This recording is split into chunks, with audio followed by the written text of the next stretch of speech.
जी बताओ। Next numerical problem है exercise question का, how fast must a proton moving in a magnetic field of 2.50 10 -3 tesla such that the magnetic force is equal to its weight. जी हमने how fast का मतलब है हमने उसकी स्पीड मालूम करनी है, उसकी वेलोसिटी मालूम करनी है, किसकी, प्रोटॉन की। ठीक है, जब उस हम प्रोटॉन को प्रोजेक्ट करते हैं, इंसर्ट करते हैं मैग्नेटिक फील्ड जिसकी वैल्यू दी हुई है 2.50 10 -3 टेस्ला के, तो उसने कहा है such that the magnetic force is equal to its weight. बच्चों हमने E/m जब वैल्यू मालूम की थी तो हमने फार्मूला उसमें पढ़ा था कि जब मैग्नेटिक फील्ड किसको इक्वल हो जाए उसके वेट, यानी उसका जो वेट है, ठीक है, वेट उसका क्या होगा, W क्या होगा, mg। ठीक है, ये वेट जब इक्वल हो जाता है किसके, सेंट्रीपिटल फोर्स के, मैग्नेटिक फोर्स के, ठीक है, G मैं लिख रहा हूँ, M भी लिख लेते हैं, इसके इक्वल हो जाएगा, यानी कि QVB के। ठीक है, तो हम लिख सकते हैं mgv is equal to QVB। तो यहां से हम जो है वो क्या निकालेंगे, स्पीड निकाल सकते हैं। बहरहाल इसको प्रॉपर तरीके से सॉल्व करते हैं। तो जो गिवन दैट है हम वो लिखते हैं, हमें प्रोटॉन दिया गया है। ठीक है, तो प्रोटॉन के साथ हमें गिवन है मैग्नेटिक फील्ड B।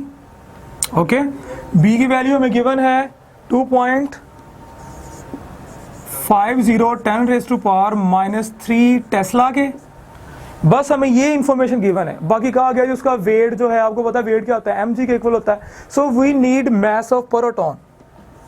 तो मास ऑफ प्रोटॉन क्या होता है, 1.67 10 -27 kg के। ठीक है, ये आपको याद रखना होगा। ओके, इसी तरह हमारा एक रिलेशन जो है उसके अंदर G भी आएगा, यानी ग्रेविटेशनल एक्सेलरेशन आएगा G। तो G की वैल्यू हमें पता क्या होती है, 9.8 मीटर पर सेकंड स्क्वायर। ठीक है, सो मैग्नेटिक फील्ड भी होगी, मास ऑफ प्रोटॉन भी हो गया है, और G भी आ गया। तो फाइंड आउट क्या करनी है, हमने स्पीड मालूम करनी है। ओके, सो हम रिलेशन यूज करेंगे कि मैग्नेटिक फोर्स जो है इक्वल है वेट यानी फोर्स के, जो ग्रेविटेशनल फोर्स है, तो ये आ जाएगा QVB इक्वल किसके आएगा, mg के। ठीक है, तो यहां से V निकालना है तो mg डिवाइड कर देंगे हम Q और B के साथ। ठीक है, सिंपली हमने इनकी वैल्यूज पुट करनी है। ये सारे कांस्टेंट हैं, B कांस्टेंट नहीं है, ये गिवन है हमें।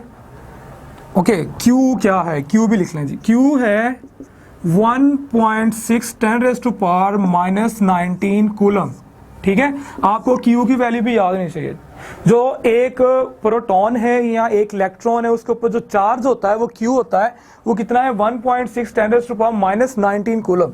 तो बच्चों यहाँ पे वैल्यू इंसर्ट करते हैं, M है 1.6 10 -27, G है 9.8 एंड Q जो है वो पता है हमें, अच्छा ये 1.67 लिख लें आप इसे, ये 1.6 10 -19, और B है जो हमें गिवन है 2.50 10 -3, यानी कि 2.50 10⁻³ टेस्ला। ठीक है, आपने इसकी रेशो को सोल्व करना। ये 1.67 है, 7 लगाना मैं भूल गया था इसलिए उसके साथ लिख दिया मैंने, ये वैल्यूज गिवन है। तो बच्चा जब हम इसे सोल्व करते हैं तो V की वैल्यू जो आती है वो आपकी बुक के अकॉर्डिंग ही आएगी। जो बुक के अंदर थोड़ा बहुत आगे पीछे जो है डेसिमल पॉइंट से 1-2 डिजिट आगे पीछे हो भी जाए तो नो प्रॉब्लम, इसको आप राउंड ऑफ कर सकते हो। So we can have our velocity 4.09 10⁻⁵ metre per second.